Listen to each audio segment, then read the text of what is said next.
Ouais,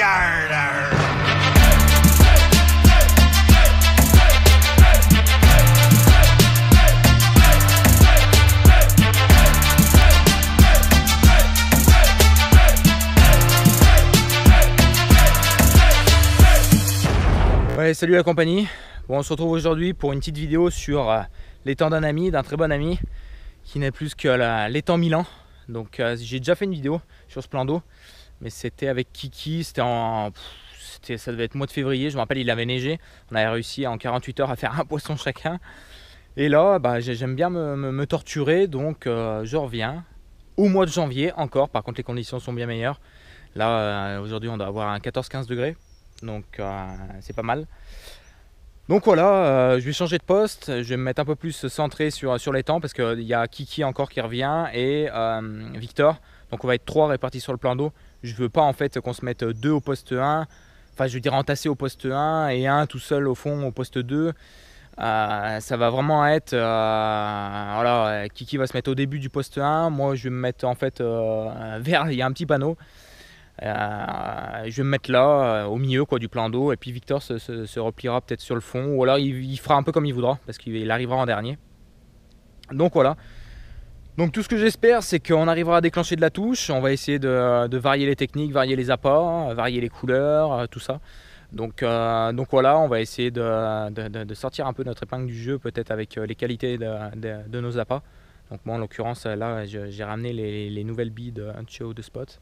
Donc les milkshakes, donc qui m'ont permis fin d'année dernière de sortir quelques jolis poissons. Donc voilà. Bon bah on va essayer tout ça et puis on manquera pas de vous tenir au courant et puis voilà, on va essayer de faire un maximum d'images, de belles images parce que c'est un super plan d'eau, vraiment très beau, donc sauvage. Le téléphone passe pas, faut le savoir.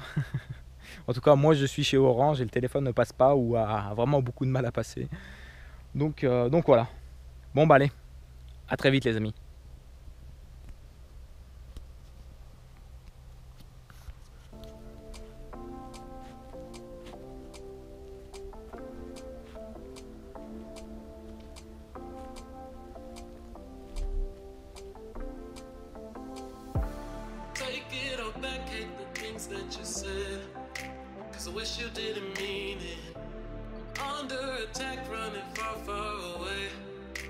I'd rather keep my distance from you. You don't got a lot of me to get through.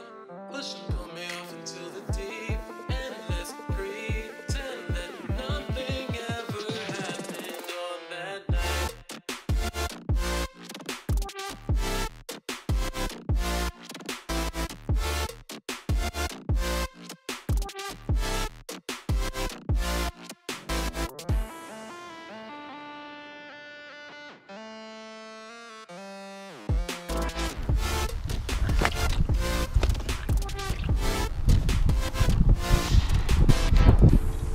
Et voilà les gars, deuxième poisson de l'année, badaboum, le bloc, 20 plus, ça fait plaisir, avec une année 2019 très compliquée pour moi niveau pêche.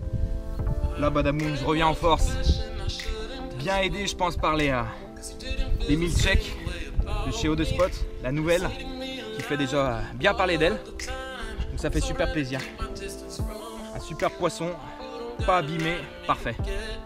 Super content, ça fait plaisir.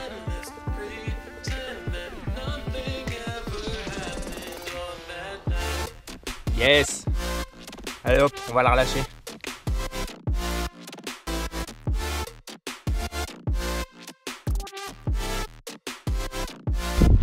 Et voilà, la deuxième, 15 plus. Marche bien les milkshakes, hein. Hashtag étang Milan. Milkshake en 16. Oh, elle pète le feu ces carpes. Magnifique. Vraiment super poisson, hein. Hyper propre, tout, ça fait plaisir. Ça fait plaisir. Super. Bon, salut les amis. Ah, putain, il se met à pleuvoir pile quand je décide de vous montrer le montage. J'espère que ce sera pas trop dérangeant. Donc voilà, petit montage au fluoro. Avec donc petite boucle pour attache rapide sur mon agrafe. Donc sur mon cordling directement. Donc avec la petite gaine. Hop. Petit fluoro, et là c'est des hameçons que j'essaye en fait, je n'avais jamais trop essayé, et c'est les clos, de chez Nash, je ne sais pas si je prononce très bien, en numéro 7. Et là dessus, pareil, je n'avais jamais essayé avant, donc j'ai été conseillé par un ami. Les petites vrilles. Donc franchement, c'est hyper pratique, c'est un truc de ouf. Je pense que je vais beaucoup utiliser ça dorénavant, vu que je pêche beaucoup, vous savez très bien. Je pêche beaucoup en dérigue. Je pêche beaucoup en dérigue, que ce soit au fond ou je veux dire posé sur le fond, ou alors avec une flottante. Donc flottante logique, posée sur le fond peut-être un peu moins. Donc voilà, là j'utilise donc la vrille ferraille pour mes appâts renforcés chez O2 Spot. Donc là j'utilise cette taille là pour 16 mm et 20. Et après je pense que j'y en a des plus grandes, j'achèterai des plus grandes pour tout ce qui est 24 et 30 mm. Et je regarderai si pour pêcher en barrage, en rivière, ça tient bien. Mais je pense qu'il n'y a aucun problème, franchement c'est un truc de fou. Ça tient vraiment super bien. Donc voilà, et après il y a aussi donc, les vrilles plastiques. Voilà. Et ça c'est plus pour les appâts un peu plus mous, donc pop-up quoi. Voilà, pop-up ou after peut-être aussi. Mais voilà. Et là j'ai une ligne aussi avec le même montage que ça quoi en fait. Sauf que j'ai mis la vrille plastique. Voilà, avec une pop-up. Et puis voilà, on verra bien. Bon voilà, dites-moi si jamais vous voulez que je vous fasse des tutos. Comme je me suis mis à faire des tutos bas de ligne, montage. Au cas où. Voilà. Je sais pas, si ça peut vous intéresser, je vous ferai pas tous les bas de ligne que j'utilise. Mais la majeure partie quoi, je veux dire ceux que j'utilise le plus. Voilà, voilà, dites-moi. Allez, à tout à l'heure. C'est pas caca, hein. Oh mais... Putain, je suis tombé de téléphone. Un sourire. C'est bon, je souris là. Bon, salut les gars. J'espère qu'il y a encore assez de luminosité. Je vais juste vous expliquer là en fait la technique d'amorçage que j'ai utilisée donc pour faire mes poissons. Donc voilà, vous savez comment je suis, j'adore faire différemment que tout le monde. Donc je sais qu'il y a pas mal de monde qui pêche au bateau amorceur sur ce plan d'eau. Donc en fait j'ai adopté une technique en fait totalement différente. Au lieu de pêcher très précis, je suis précis en fait lors de mes lancers, mais au niveau de mon amorçage, je reste assez très large. J'ai un spot vraiment prédéfini. Je veux dire vraiment très précis, mais après en dehors de ça, je veux dire mon amorçage est très large. Donc voilà, je vais prendre des pelles de chènevis, je vais beaucoup disperser et après pareil les bouillettes, vous voyez là je vois que sur mon spot que j'ai de l'activité de gardon beaucoup à cause du chènevis. Donc ça c'est très bon. Et pareil les bouillettes c'est à la volée quoi, je veux dire il n'y a vraiment pas hop tout au même endroit, non du tout. C'est vraiment des grandes et avec le chènevis pareil je mets au tout début au bout de la pelle et je disperse vraiment beaucoup pour faire un grand tapis de chènevis. Et je pense que c'est ça qui a beaucoup fait la différence, du bon chènevis bien dispersé pour faire fouiller le poisson. Je pense vraiment que c'est ça qui a fait la différence. Et bien sûr avec les petits bonbons de spot. Bon bah allez, je vais vous montrer tout ça.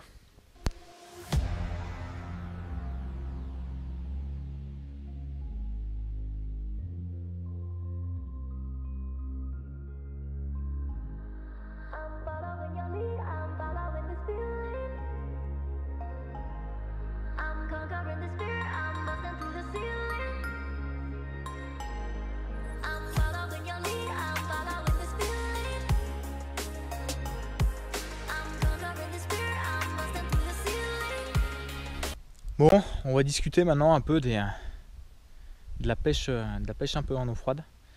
Donc il faut savoir que c'est un plan d'eau qui a énormément de sources en fait. Il y a beaucoup d'eau froide qui remonte par les nappes en fait. Il y a des ruisseaux aussi, petits ruisseaux qui arrivent dedans. Donc en fait ça joue énormément sur le comportement du poisson, surtout à cette époque-là.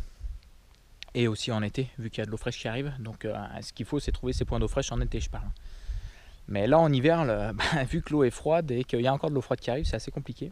Donc là en gros pour récapituler, j'ai fait 3 poissons lors du premier 24 heures. Donc plutôt bon résultat au vu des résultats qu'il y avait ces dernières semaines. Donc après donc, il y a eu donc, Kiki et Victor qui sont arrivés lors de la première journée, donc le vendredi. Moi je suis arrivé Je suis arrivé le jeudi, milieu d'après-midi, quelque chose comme ça, et j'ai commencé à toucher du poisson le matin.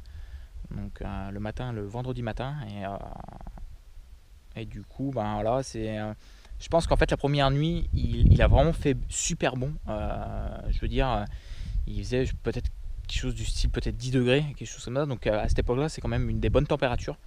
Et après, pareil, le matin, ça a continué, je veux dire, soleil et tout. Et je pense que c'est ça qui a déclenché vraiment des touches. Et à partir du moment, en fait, l'après-midi, le vendredi après-midi, quand Kiki et Victor sont arrivés, en fait, bah déjà, ça a fait 2 pêcheurs de plus. Donc ça a ajouté une pression. Et en plus, les températures se sont mises à chuter. Mais on a perdu, quelque chose du genre, en journée, on a peut-être perdu, le samedi, on n'a pas dépassé les 5 degrés. Alors que le vendredi, on avait peut-être 15 degrés. Donc voilà, on a perdu vraiment énormément de température et je pense que c'est ça qui a fait que le poisson a stoppé toute activité parce qu'on n'a pas refait une seule touche pour l'instant. Donc voilà, on va voir hein, jusqu'à la fin de la session, mais pour l'instant ouais, c'est vraiment compliqué. On n'a pas refait une touche, rien, vraiment aucune activité. Le poisson saute plus, ni rien. Donc est-ce que ça vient de la pression de pêche? Est-ce que ça vient des températures? Je pense que c'est un tout. C'est un peu des deux. Donc voilà quoi, c'est ouais. Je pense qu'en fait en hiver maintenant je vais beaucoup plus surveiller la météo, je vais vraiment regarder les températures la nuit et la journée, qu'il n'y ait pas trop d'écart en fait. Donc voilà, là on a vu que pour la dernière nuit il allait geler carrément, donc on perd un peu espoir d'un côté, mais après le lendemain il fait grand beau, donc avec du 15 degrés, donc du coup voilà, je pense que je resterai peut-être vraiment jusqu'à milieu d'après-midi, aux heures où il fait le plus chaud, pour voir s'il y a moyen de déclencher une dernière touche.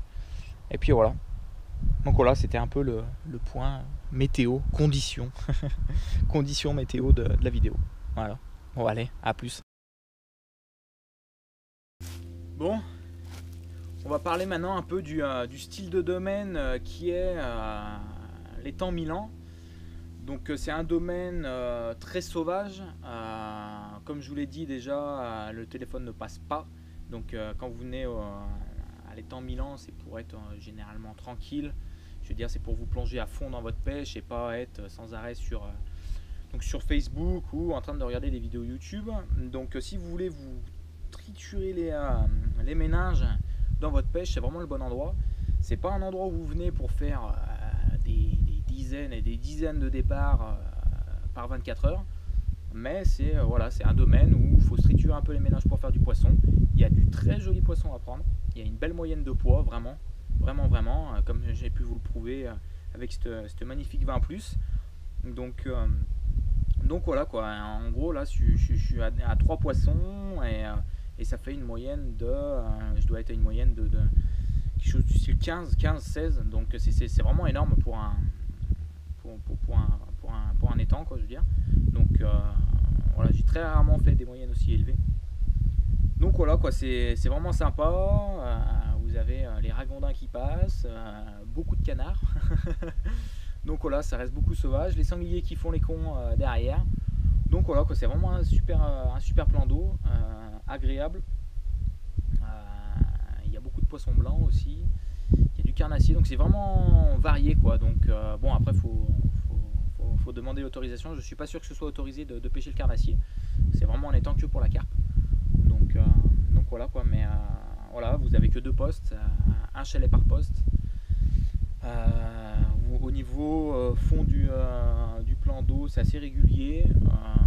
Le poste 1 est l'endroit où il y a le plus d'eau, donc avec une pointe de diamant comme ça pour ce qui est évacuation lors de la vidange d'étang. Tous les étangs sont à peu près fait pareil au niveau de la vidange d'étang, ça fait vraiment 2 pentes comme ça. Et au niveau substrat, il y a quelques plaques de cailloux à trouver, quelques bancs de cailloux à trouver. Il y a de la vase aussi, c'est vraiment très varié. Donc il y a des fonds aussi, je pense à la canne j'ai senti peut-être sableux. Je veux dire, le plomb revient facilement sans accroche ni rien, donc je dirais sableux. Il y a des obstacles à pêcher aussi, donc c'est vraiment sympa à pêcher. Donc il y a des reculés, il y a une petite baie au fond au niveau du poste 2, avec des petits couloirs d'eau qui arrivent à travers les joncs, qui sont sympas à pêcher. Je veux dire, très peu d'eau, mais à certaines époques c'est des très bons spots. Donc voilà. Après, si vous avez besoin de plus de précision, vous pouvez contacter la personne qui gère le plan d'eau, Michael Rény sur Facebook. Donc voilà, pour plus de précision. Bon bah écoutez, là on est bientôt Kiki et Victor sont partis. Donc là on va dire qu'on est sur la fin de la session. Il me reste encore à peu près 1h30 de pêche, je dirais. j'ai choisi de rester par rapport en fait au soleil. À cette époque-là, en plein mois de janvier, c'est important de voilà, profiter de ces quelques rayons de soleil. Sur nos cannes en bordure, c'est des endroits où le poisson peut vite venir s'alimenter ou se dorer la pilule, donc avec du soleil. Donc voilà.